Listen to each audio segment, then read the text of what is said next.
శాసనసభ్యుడిగా ఉన్నటువంటి వెంకట సుబ్బయ్య గారు మనందరినీ వదిలి వెళ్ళిపోవడం, ఉప ఎన్నికలు అనివార్యం కావడంతో ఈరోజు వైఎస్ఆర్ కాంగ్రెస్ పార్టీ అభ్యర్థిగా ఆయన సతీమణి సుధ గారిని గౌరవ ముఖ్యమంత్రి జగన్మోహన్ రెడ్డి గారు ఎంపిక చేసి మన ముందుకు పంపించడం జరిగింది.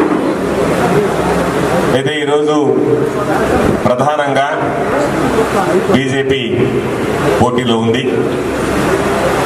అందరూ మాట్లాడుకునేటువంటి మాట, అందరూ కలిసి ఏకమై బీజేపీని ముందు పెట్టి వెనక వీళ్ళందరూ నెట్టడానికి ప్రయత్నం చేస్తున్నారు ఉన్నటువంటి తెలుగుదేశం పార్టీ కానీ జనసేన అని చెప్పి మూడు పార్టీలు కలిపి.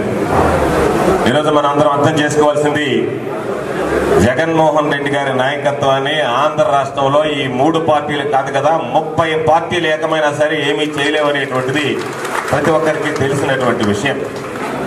కాబట్టి అటువంటి పరిస్థితుల్లో ఈరోజు మనం అందరం ఆలోచన చేయాల్సింది, ప్రజల్లోకి తీసుకువెళ్లాల్సింది, రాష్ట్ర చరిత్రలో భారతదేశానికి స్వాతంత్రం వచ్చిన తర్వాత అభివృద్ధి సంక్షేమాన్ని ఆంధ్ర రాష్ట్రంలో పరుగులు తీయించినటువంటి ఘనత స్వర్గీయ రాజశేఖర రెడ్డి గారిదైతే, ఈరోజు రాజశేఖర రెడ్డి గారి కన్నా మెనగా పరిపాలన అందించడానికి ముందుకు వచ్చినటువంటి వ్యక్తి మన ముఖ్యమంత్రి జగన్మోహన్ రెడ్డి గారు. అనేక పథకాలు ఈరోజు బహుశా భారతదేశానికి స్వాతంత్రం వచ్చిన తర్వాత ఎన్ని పథకాలు పెట్టినటువంటి ప్రభుత్వం ముఖ్యమంత్రి మరొకరు లేరు. పథకాలు ఎన్నికలకు ముందు హామీలు ఇవ్వడమే కాకుండా ఇచ్చినటువంటి హామీలను అమలు చేసి ఈరోజు ఏ వైఎస్ఆర్ కాంగ్రెస్ పార్టీ నాయకుడు కానీ కార్యకర్త కానీ నేరుగా ప్రజల దగ్గరికి తల ఎత్తుకొని వెళ్లి ఓటు అడిగేటువంటి అవకాశం కల్పించినటువంటి వ్యక్తి మన ముఖ్యమంత్రి జగన్మోహన్ రెడ్డి గారు అని చెప్పి మీ అందరికీ సందర్భంగా మనవి చేస్తున్నాం. అటువంటి పరిస్థితుల్లో అత్యంత ప్రతిష్టాత్మకంగా తీసుకున్నటువంటి ఎన్నికలు, మొన్న జరిగినటువంటి ఎన్నికల్లో దాదాపుగా 44,734 45,000 మెజారిటీ వచ్చింది. కాబట్టి దాదాపుగా ఈసారి ప్రధాన ప్రతిపక్షమైనటువంటి తెలుగుదేశం దొంగాట ఆడినా సరే 1,00,000 ఓట్లు మెజారిటీ సాధించాలనేటువంటిది ఈరోజు లక్ష్యంగా మనం ఉంచుకోవడం జరిగింది. దానికి సంబంధించి ఈరోజు అనేక రకాలైనటువంటి కార్యక్రమాలు చూస్తున్నాం. నిద్ర లేస్తే జగన్మోహన్ రెడ్డి గారిని ఏ విధంగా బురద చల్లాలి, ఏ విధంగా అప్రతిష్ట పాలు చేయాలనేటువంటి ఆలోచన. చంద్రబాబు నాయుడు ఉన్నటువంటిది ఒకే ఒక ఉద్దేశం, నన్ను ఓడించినటువంటి ఆంధ్ర రాష్ట్ర ప్రజల మీద కక్ష సాధించాలనేటువంటి విధానం పనిచేస్తున్నాడు తప్ప మరొకటి కాదు. ఈరోజు ఎంత దారుణమైనటువంటి పరిస్థితి అంటే, ప్రజలకు అందాల్సినటువంటి సంక్షేమ కార్యక్రమాలు ఏ విధంగా అడ్డుకోవాలనేటువంటి దానికి రకరకాలైనటువంటి ప్రయత్నాల్లో భాగంగా ఈరోజు కోర్టుకు వెళ్లి అడ్డుకునేటువంటి పరిస్థితి.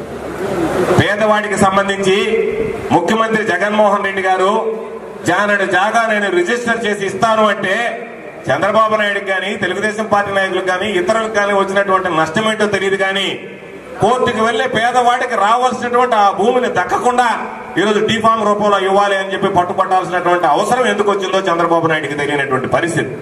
ఈరోజు రకరకాలైనటువంటి విధంగా జగన్మోహన్ రెడ్డి గారి నాయకత్వం అడ్డుకోవాలి. ఎందుకంటే జగన్మోహన్ రెడ్డి గారు రోజు రోజుకి రాష్ట్రంలో బలమైనటువంటి శక్తిగా ఎదుగుతున్నాడు, మనం ఉనికి కోల్పోతున్నాం.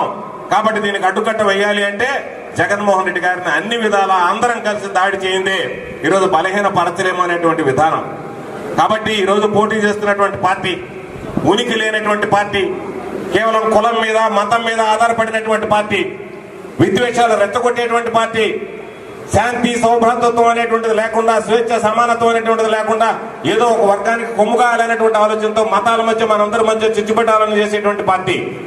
కాబట్టి మతం రంగు కులం రంగు పూసుకొని వచ్చేటువంటి పార్టీలకి భారతదేశంలో ఈరోజు ఒకవేళ ఉన్నటువంటి అనేక కారణాల వల్ల అధికారం వెలగబెట్టేటువంటి అవకాశం ఉంటుంది తప్ప ఆంధ్ర రాష్ట్రంలో ఆ పార్టీని ఎవరు విశ్వసించేటువంటి పరిస్థితి ఉండదు.